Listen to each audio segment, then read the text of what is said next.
The Not So Perfect Pair. Chapter 2. At the end of their third class today, Chuuya marched over to Dazai's desk, triumphantly dumping his history jotter on top of Dazai's and sitting on his desk. "Hope you like writing essays, Dazai," he said with a smirk. Dazai rolled his eyes, but didn't complain when he put Chuuya's jotter into his own bag, standing up and looking at Chuuya with disdain. "I don't, but I'm better at it than you, so maybe you'll finally get something over a 75 for once." Chuuya scowled. Low blow. It's not my fault the words blur. Dazai blinked a few times, and then his eyes widened. "Oh, I didn't mean it. It was supposed to be a joke. Did that hurt your feelings? I know about your thing with the letters. I wasn't meaning to make fun of you."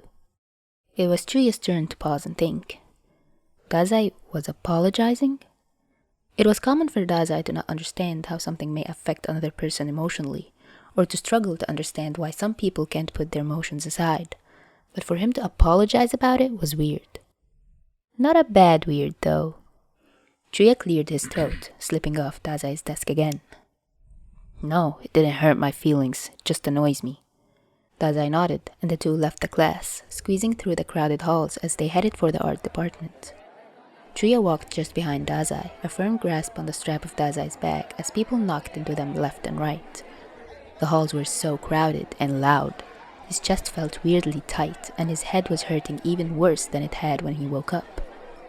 Dazai stopped walking suddenly, and Chuuya, who hadn't been paying attention, crashed into him, causing them both to stumble slightly. Dazai pulled Chuuya to the side and kept him there for a few minutes to wait for the crowds to thin out as everyone got to their classes. As their hallways emptied, Dazai continued walking through the halls, and before long they were both in their art class, the room loud and chaotic as people gathered their supplies and started work. The teacher was at his desk, ignoring the students as they made a ruckus, only stepping in to stop things from being thrown across tables, or to get people to mop up spilled water pots. Chuuya sat in his usual corner table, a pencil drawing of art supplies laid out in front of him, his reference image propped up on his pencil case. When choosing their seats, Dazai had insisted on sitting across from Chuuya instead of next to him. It had really hurt Chuuya's feelings until Dazai had explained how he preferred to have a full view of the room, and he wouldn't have got that while sitting next to Chuuya. He didn't believe him at first, because in some of their other classes, Dazai sits with his back to the room. He had eventually dropped it, deciding that the way Dazai was hiding his coursework from him was far more interesting and important. Art was one of Chuuya's favorite classes. Not for the environment, not for the actual work. Being honest, he wasn't even that good at art. He wasn't bad, he would easily get decent marks, but he wasn't great. No, instead he liked it because he got to see Dazai draw. There was something captivating about it. Even if he was trying to concentrate on his own work, he would find his gaze shifting to Dazai, and the subtle changes in his expression as he drew. There were more reasons, sure, but that was the most prominent. He was supposed to be doing his final piece, a still life of various art supplies from the room piled up on the desk. What made it special was that the majority of the background was going to be done in pencil, while each of the supplies, for example, paintbrushes, crayons, and chalk, were going to be done in their respective medium and color, bleeding into the pencil. He was very proud of himself for thinking of it, and Dazai had been more than willing to help him figure out how to exactly pull it off. Speaking of, Chuuya looked up, glancing across the table at Dazai. Dazai was looking back at him, chewing his lip. The moment Dazai noticed Chuuya was looking back at him, he let go of his lip and smiled, sticking his middle finger up. Chuuya returned the sentiment with a scowl, and then turned his attention back to his drawing, loosely planning his shading. Weirdly, his hand was shaking. He paused, swallowing thickly. He put his pencil down. Now that he was thinking about it, his chest was still tight from when he was in the hallway, and his headache wasn't being helped by the noise. He closed his eyes, trying to push past the uncomfortable feeling. Just as he closed his eyes, he felt a heavy hand land on his shoulder, and another pat his back. "Chuuya!" A familiar voice called, and Chuuya flinched, opening his eyes and turning to look at Shirase, who hadn't removed his hand from Chuuya's shoulder. "Happy birthday, man!" Shirase continued, his voice achingly loud. Yuan just smiled from next to Shirase. "Thanks," Chuuya muttered, slightly uncomfortable at the sudden appearance of his old friends, who had just the year prior declared that they never wanted anything to do with him again. Shirase was undeterred by the lack of warmth in Chuuya's tone, speaking enthusiastically. Just wanted to check on how you were doing. You know we haven't hung out in ages. Whose fault is that? Chuuya thought with annoyance, but he smiled, his migraine only getting worse. Yeah, it's been a while, was what he responded with. Shirase grinned. So, 16, huh? Did you get a soulmate mark yet? Shirase asked, suddenly seeming a little too interested. Chuuya felt a wave of nausea wash over him, both at the tone Shirase was using and at the reminder of his soulmate mark. He should have known Shirase wouldn't have spoken to him again without a reason. Before he could respond, having had to pause to fight off his urge to puke, Dazai cut in, speaking in a forcefully polite tone. Yeah, he actually did. Did you notice your dad hurt his hand this morning? Oh, wait, you couldn't have, 'cause he left, Dazai said with a tight-lipped smile. The smile dropped and Dazai wrinkled his nose. Go away. It doesn't concern you whether Chuuya has a mark or not. It certainly wouldn't be connected to one of your little gang members. Get lost, sheep. Shirase scowled and turned to leave, but not before speaking to Chuuya one last time.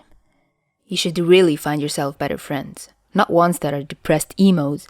You'll come running back when you realize that that thing you hang out with isn't going to benefit you. Shirase snarled before leaving. Dazai glared after Shirase. Chuuya just sat there, numb. It felt like so much had just happened. He stood up abruptly, ignoring Dazai's surprised questions, and he muttered something to the teacher about going to the bathroom, and he stormed out of the classroom, practically running the moment he was in the corridor. He found himself in the bathroom on the top floor. Nobody ever used these ones because they were so far away, and right at the end of the furthest row of cubicles was a hidden one that didn't lock properly unless you lifted the door with your foot.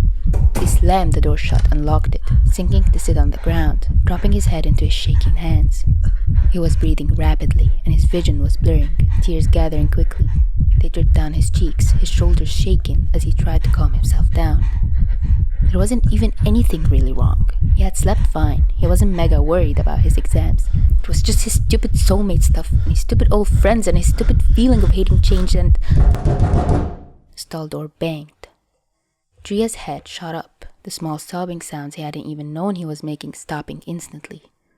Fuck off! He snapped angrily, and the person who had knocked on the door responded in an annoyingly sing-song tone. No, Dazai responded, and Chuuya groaned, recognizing Dazai's worn and beat Converse under the gap of the door. Let me in before I slide under the door. You know I will. Just don't want to get covered in dirty floor germs for nothing. Dazai continued. Chuuya swore under his breath, but kneeled up just enough to undo the lock before slumping back to the floor and hiding his face again, this time in his knees. Dazai hummed his appreciation, closing the door again and sitting across from Chuuya in the cramped stall. Chuuya's breathing was still shallow, but evening out slightly, and Dazai reached to take one of Chuuya's wrists. Chuuya recognized the movement, the silence comforting for once as Dazai counted Chuuya's pulse. Chuuya took the moment to listen to how Dazai was breathing, matching it and bringing his breathing back to normal, causing his racing heart to slow again. Once satisfied, Dazai removed his hand from Chuuya's wrist and sighed. Good now? Dazai asked quietly. Chuuya lifted his head and nodded, closing his eyes and taking a deep breath as the last of his tears fell. He jumped a little when he felt Dazai's thumbs against his cheeks, and his eyes flew open, relaxing again when he realized Dazai was just wiping the tears from his face. They sat quietly for a few moments, Dazai's hands still on Chuuya's face as he closed his eyes again. Eventually, Dazai dropped his hands and smiled reassuringly. Do you want to talk? Dazai got cut off by the bathroom door opening and a teacher calling into the room. Dazai jumped forward before Chuuya could react, putting his hand over Chuuya's mouth and as a result pushing him into the wall. It didn't hurt, but for some reason Chuuya's heart rate spiked again, his breathing going shallow as he looked up at Dazai with wide eyes. Hello? Who's in here? Teacher asked in an accusing tone. Dazai responded quickly, putting on a sweet voice. It's Dazai, miss. I'm out on a hall pass. I wasn't feeling well and asked to use the bathroom. He lied smoothly, and Chuuya broke out of his temporary stupor, licking Dazai's palm to get him to remove it. Dazai did so with a disgusted look, and Chuuya glared at him. Alright, if you're not feeling well, I can escort you to first aid. And show me your hall pass. I'll wait in the hall. Don't be long. The teacher said, and Dazai responded with a quick, Yes, miss, before the door closed. Then, Dazai urged Chuuya to sit on top of the toilet with his feet up, and began patting his pocket for a blank hall pass. Chuuya watched Dazai scramble with amusement, his momentary panic forgotten. Dazai found two and quickly filled out the details, giving one to Chuuya and keeping one for himself. We're skipping the rest of the day. Grab both our bags when you go back to art and then meet me at the back gate. I'll convince First Aid to send me home. Dazai whispered, not giving Chuuya a chance to actually agree before he was leaving and splashing his hands under a tap to sell his lie. Chuuya sighed, suddenly feeling very tired. Now he needed to wait for a few minutes to ensure Dazai and the teacher had left. The rest of the day was sure going to be interesting.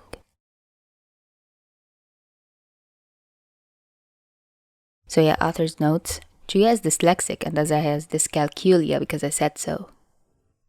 So this was short and sweet. Yeah, next chapter might be after another podfic I'm gonna upload. It's long. Like it's an hour without editing, and yeah, it's gonna take me a while to upload, but I hope it's worth the wait. Don't forget to click my Ko-fi link for extra community notes, polls, and extra stuff, and work in progresses too for my own fics.